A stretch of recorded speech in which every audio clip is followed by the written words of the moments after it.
Hello mga cravers, welcome back to my YouTube channel, and to this vlog ay mag-bake po tayo ng Yema cake courtesy of Chef RV Manabat.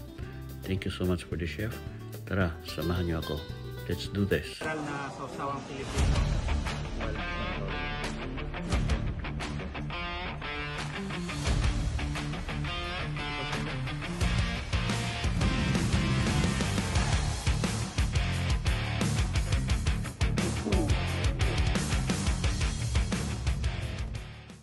So ito po yung mga ingredients ko mga cravers. Meron po akong 1 can na condensed milk, 397 grams.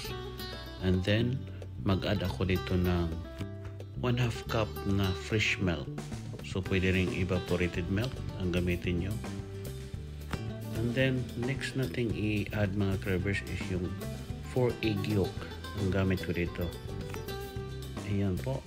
And next nating ilagay po natin mga cravers sa ating ingredients is yung 2 tablespoon na cornstarch. Ito na po mga cravers. Haluin po natin using yung spatula. And then later gagamit din tayo ng whisk dito para po maturog po yung mga buo-buo na cornstarch. At yung pagluto nitong yema mga cravers, kailangan po na mahaba ang pasensya at continuous po yung paghalo para po hindi masunog yung yema natin. At yung temperature ng apoy natin nasa medium heat lang siya. So continuous po yung halo natin mga cravers until po mag-thick yung yema natin. At bago po mag-thick, kailangan po natin mag-add ng pinch of salt para po ma-enhance yung sweetness ng ating yema. So about dito sa tamis ng yema mga cravers, hindi po to siya super tamis. Sakto lang po. Tama nga yung sinabi ni Chef RV Manabat na sakto lang yung tamis nito, hindi nakakaumay. So ito na mga cravers, enjoy po kayo sa panonood kung paano ko siya niluto.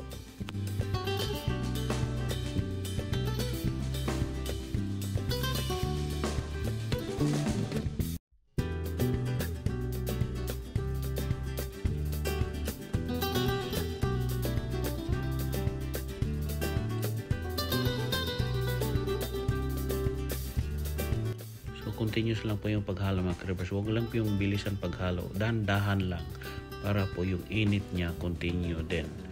Kailangan mahaba yung pasensya nito mga cravers paggawa ng yema. Nakakapagod nga po. Nakakangalay sa kamay. So yung temperature ng apoy mga cravers, pwede yung laruin. Pwedeng hinaan, lakasan until ma-reach yung thickness ng ating yema mga cravers.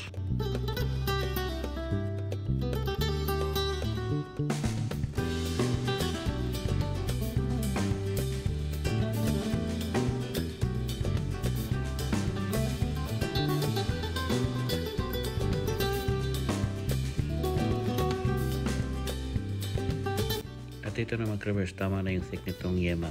So tanggalin natin sa ating lutuan at lagyan natin ng butter habang mainit-init pa. Yung gamit ko dito na butter mga cravers is unsalted butter kasi naglagay na ako ng salt kanina mga cravers.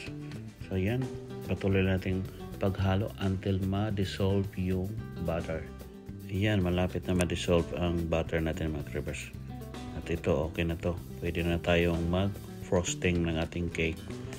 So sa pag-frosting mga cravers, sabi nga na Chef RV, depende nila sa inyo kung ano yung uunahin nyo. Para sa akin, sa ibabaw. Kasi hindi naman ako expert ng pastry mga cravers. Ito po yung pinaka-weakness ko na station sa kitchen, yung pastry. Kasi hindi ako sanay dito. This is not my comfort zone mga cravers. So kaya lagi akong nagpa-practice about sa pastry. Nag-research lang ako mga ka-cravers about sa pastry and nanood ng YouTube channel para po matutunan ko to. Kasi gusto ko talaga at hilig rin ako sa mga sweets na food. Kaya lagi ako may upload ng mga cake, minsan bread, para po ma-enhance yung skills ko about sa cooking. So ito yung mahina ko na station sa kitchen mga cravers. Kaya lagi ako nagpa-practice para may knowledge naman ako about sa pastry and also sa baking ng tinapay. So ayan mga cravers, ganito lang po siya. Napaka-simple lang po yung pag-frosting natin. So ayan, gamit ko yung spatula. Palit tayo ng spatula mga cravers na pang-frosting talaga ng cake. So ganito lang po siya ka-simple mga cravers. Sundan nyo lang, panoorin nyo lang kung ano pa yung magustuhan yung pag-frosting ko ng yema cake mga cravers. So Enjoy lang po kayo sa panood mga Krevers.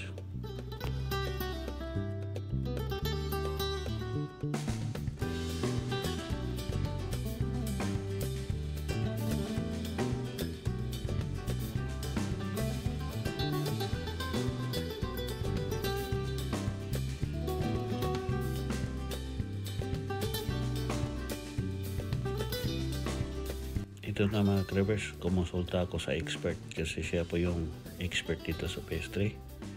So yun, sabi niya okay naman daw. Ganyan lang po daw yung itsura pag yema cake.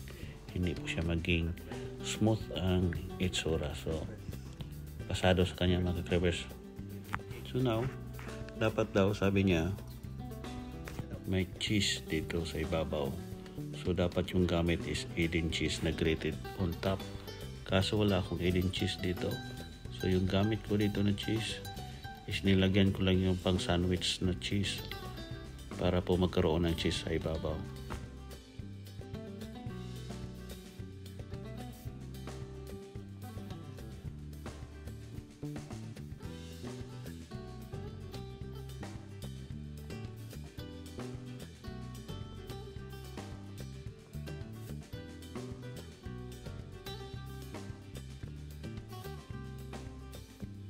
So ito na po yung cheese na sinasabi ko sa inyo mga Krevers. Hiniwa ko lang siya ng paba na ganyan kasi hindi po siya pwede gamitan ng grater mga Krevers kasi nakaslice na po yung cheese. So ganyan na lang po yung ginawa ko mga Krevers. Purin nyo na lang mga Krevers kung ano yung design na maging resulta nito.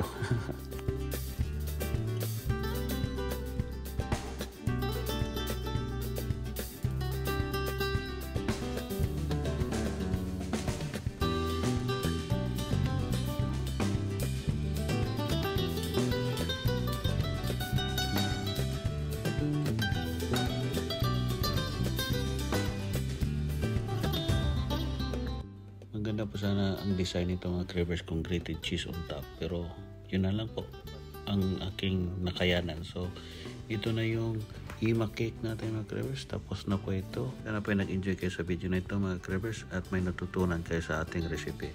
So thank you so much for watching. Have a nice day. Bye bye.